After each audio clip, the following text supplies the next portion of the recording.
سال 2025 میں پاکستان کے جو کسان ہیں اور پاکستان کی جو زراعت بالخصوص پنجاب جو کہ پاکستان کی زراعت میں بڑا کلیدی کردار ادا کرتا ہے، وہاں پر کسانوں کو کیا ملا، انہوں نے کیا کھویا، کیا پایا، کن فصلوں میں ان کو فائدہ ہوا اور کن میں نقصان، اس پر جاننے کے لیے میرے ساتھ خالد کھوکھر صاحب موجود ہیں۔ ان سے پوچھتے ہیں اور جاننے کی کوشش کرتے ہیں کہ یہ اس وقت جو کسان کہہ رہے ہیں کہ گندم میں بھی نقصان ہو گیا اربوں روپے کا، اب آلو کی فصل میں بھی اربوں روپے نقصان کا خدشہ ہے، تو اوورآل پورے سال میں زراعت نے کیا ترقی کی، اس پر پوچھتے ہیں۔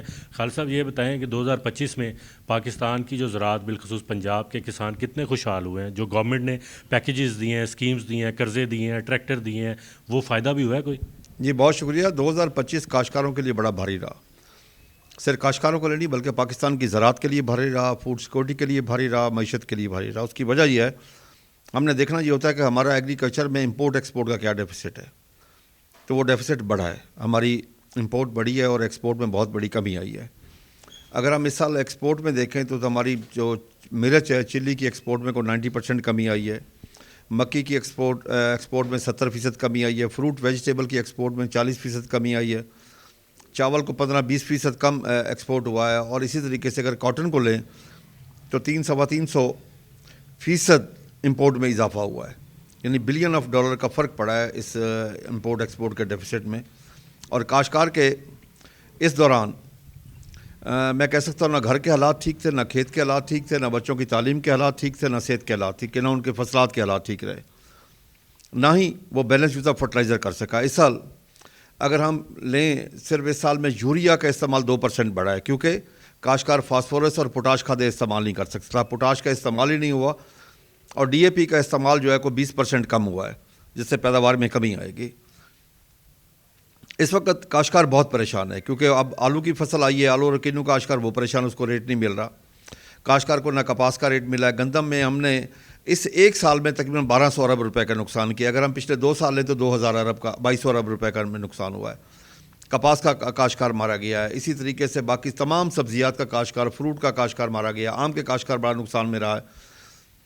کپاس کے کاشتکار کی یہ پوزیشن ہے کہ اگر آج اس کے پاس کپاس پڑی ہے تو خریدار کوئی نہیں ہے اس کا، حالانکہ ہماری جو پیداوار ہے وہ 1/3 بھی نہیں رہی پاکستان کی، اس وقت پیداوار نہ ہونے کے برابر ہے۔ ہم کپاس میں اگلے سال تو کپاس بالکل کاشت ہی نہیں ہوگی، یعنی 2025 بہت ہی بھاری رہا ہے کاشتکار کے اوپر، اور کاشتکار میں اب سکت نہیں ہے کہ اگلی فصلوں پہ وہ خرچ کر سکے۔ مریم صاحبہ جو پیکیجز دے رہی تھی، جو ٹریکٹر دیے ہیں، جو سبسڈیز دی ہیں، جو قرضے دیے ہیں، وہ کہہ رہے 100 ارب روپیہ کل تک جو ہے وہ کسانوں میں تقسیم ہو چکا ہے کسان کارڈ کے ذریعے، وہ کہاں جا رہا ہے؟ آپ نے بڑی خوبصورت بات کی۔ مجھے آپ ایک چیز بتائیں کہ اگر ہمیں ایک فصل میں 1200 ارب روپے کے ایک سال میں نقصان ہو جائے اور ہمیں 100 ارب روپے قرضہ ملے جو ہم نے واپس کرنا ہے، تو ہمیں کہاں سپورٹ ہوئی؟ اگر ٹریکٹر کی بات کریں تو ٹریکٹر کی ہمیں جو سبسڈی ملی تھی، کوئی 9 ارب روپے کی سبسڈی ملی تھی، جو اس پہ جی ایس ٹی بڑھا دی تھی، کوئی 14 ارب روپے کی جی ایس ٹی تھی۔ دیکھیں نا، ہمیں کسی جگہ پہ کوئی ریلیف نہیں ملا۔ ہمیں یہ خیرات نہیں چاہیے، ہمیں صرف اپنی فصل کا ریٹ چاہیے۔ ہم مانگ کیا رہے ہیں؟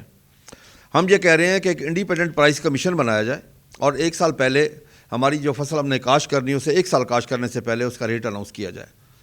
ہماری پیداواری لاگت کے ساتھ صرف 25% پروفٹ جو انٹرنیشنل تھم رول ہے اس کے ساتھ ہمارا ریٹ اناؤنس کیا جائے۔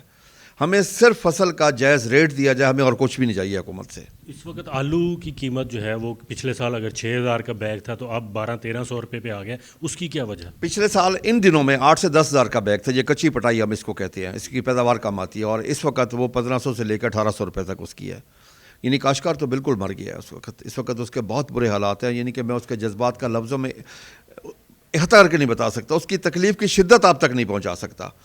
آلو کا کاشتکار لے لیں، کینو کا کاشتکار لے لیں، وہ تو مر گیا بیچارہ۔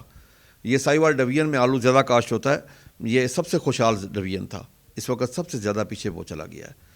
اب اگلی فصلوں کا مسئلہ بنے گا، پاکستان کی فوڈ سیکورٹی کے لیے مسئلہ بنے گا، یعنی جس کاشتکار نے پاکستان کی 25 کروڑ عوام کے لیے پورا سال کھانے کے لیے آلو سٹور میں رکھا، جب اس نے سٹور میں رکھا تھا اس کا ریٹ تھا 2500 روپے فی 60 کلو کا جو توڑا ہے، اور 600 روپے کرایہ پڑا، 3100 میں اسے کاسٹ کیا، آج وہ بک رہا ہے 200 سے 300 روپے میں، تو وہ کیا کرے گا بیچارہ؟ اس نے جو کچھ کمایا ہوا تھا، جو کچھ اس کے پاس تھا، آج یقین کر لیں وہ جانور بیچ رہا ہے، وہ زیور بیچ رہا ہے، زمین بیچ رہا ہے، حتیٰ کہ اس سال میں 25 میں کاشتکار کے خواب جو تھے وہ چکنا چور ہوئے ہیں. جس نے اپنی بیٹی کی یا بیٹے کی شادی کرنی تھی تو وہ نہیں کر پایا, اپنی بیٹیوں کے ہاتھ پیلے نہیں کر سکا کیونکہ اس کے پاس اسے فصل کی صحیح انکم نہیں ملی. Thank you. بالکل آپ نے خالد کھوکھر صاحب کی بات سنی. یہ کسانوں کے آواز ہیں جو پورے پاکستان میں بلکہ پوری دنیا میں ان کو جانا جاتا ہے, جو یہ آواز بلند کرتے ہیں. اور اس وقت وہ بھی مایوس ہیں.